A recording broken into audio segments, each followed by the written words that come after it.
Hello everyone. Today we are going to discuss about classification of signals. So first type is deterministic and random signal. Deterministic signal, it is specified by the mathematical equation. Random signal, its characteristics are random in nature. So the example for deterministic signal is standard signals. So we take the example sine waveform. So x of t is equal to a sine omega naught t. Here the x of t is represented by using the sine function with the angular frequency range is omega naught. A is the specific amplitude of the given continuous time signal x of t. Similarly, we can write the expression in dt form. So x of n is equal to the same specific amplitude a sine, the omega naught is replaced by 2 pi f. Okay, then n, or otherwise write a sine omega naught n.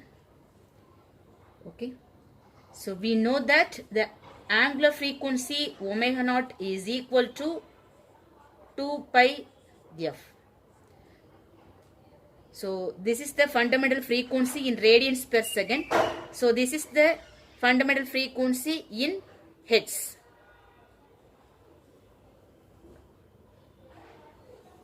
The random signal examples are noise information. Okay, so noise signal is the best example for random signal because the characteristics for the signal is random in nature. Okay, so then it is called random signal. So the noise signal characteristics is also random in nature. Okay, so we know that clearly any signal can be represented by using mathematical equation. So then it is called deterministic signal. So this is the representation for the continuous time signal. So this is the representation for the discrete time signal.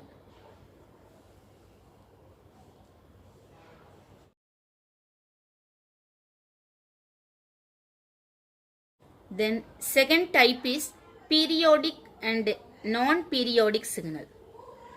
Non-periodic signal is also called as aperiodic.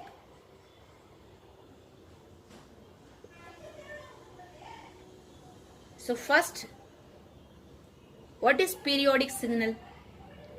The periodic signal has definite pattern that repeats again and again over a certain period of time. So this is the waveform. In x-axis we have to choose time period t. Y-axis we have to choose the amplitude of the signal x of t. Okay. So this is the sine waveform. Here 0, 1, 2, 3, 4. So these are the time periods. Okay.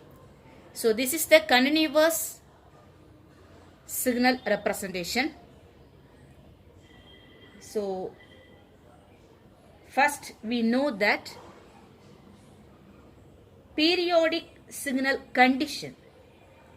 So x of t plus the fundamental period caps t is equal to the original information x of t. Okay. So the periodic signal is having the definite pattern. Okay. The pattern that repeats again and again. So this is one cycle. So this is one pattern. That pattern is repeated again and again. Okay. So this type of signal is called periodic signal. So the original signal x of t is equal to the x of t plus caps t. Here the caps t which indicates fundamental period. Okay, fundamental period. Suppose we have added this fundamental period to the original signal x of t in continuous domain, we get the same result of input signal x of t. So there is no change on this input signal or given information. Okay, so this type of signal is called periodic signal. Suppose this condition is not satisfied by the signal, so that is called non-periodic signal. So how will you write this? X of t plus t not equal to x of t. Okay, so this behavior is called aperiodic signal. Aperiodic signal. So the original input signal is not equal to after adding this fundamental period with the input signal x of t means. So the signal is called it as aperiodic signal. Suppose the condition is satisfied by the signal means that is called periodic signal.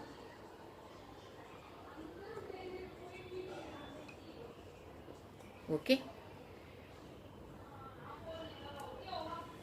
Similarly, a signal x of n is periodic with periodicity of n samples if and only if x of n plus caps n. So for the continuous domain, this is the representation for the periodic and aperiodic signal. Suppose you have to write this periodic and aperiodic conditions in discrete domain means x of n plus n is equal to x of n. Okay, so this is for the periodic dt signal. Then x of n plus caps n not equal to x of n means this is for aperiodic dt signal. Okay, so these two for ct signal, then these two for dt signal. Okay, so this is periodic, this is aperiodic.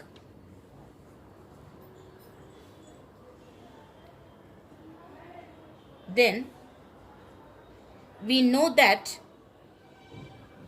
here caps n, which is called the fundamental period,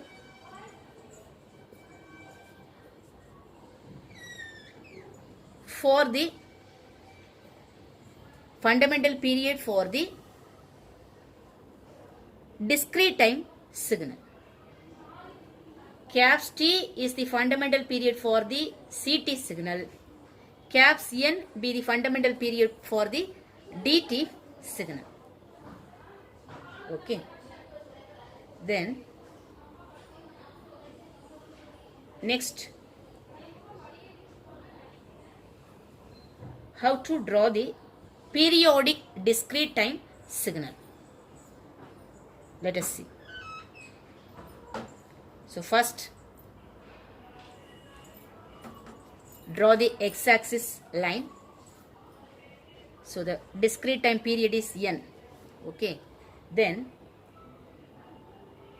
fix the amplitude x of n in the center of the line.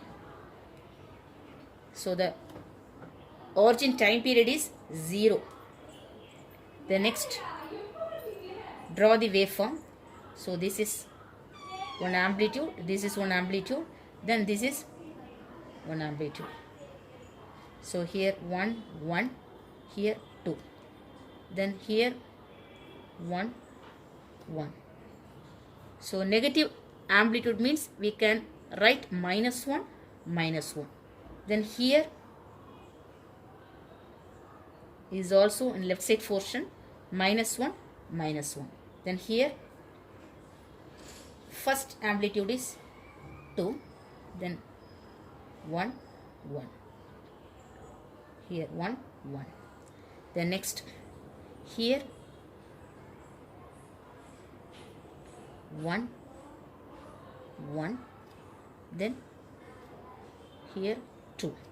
The next, here -1, then -1. Okay, clear? So the x of n amplitudes or 1, 1, 2, then -1, -1. Okay, so these are the amplitudes for the x of n signal. Then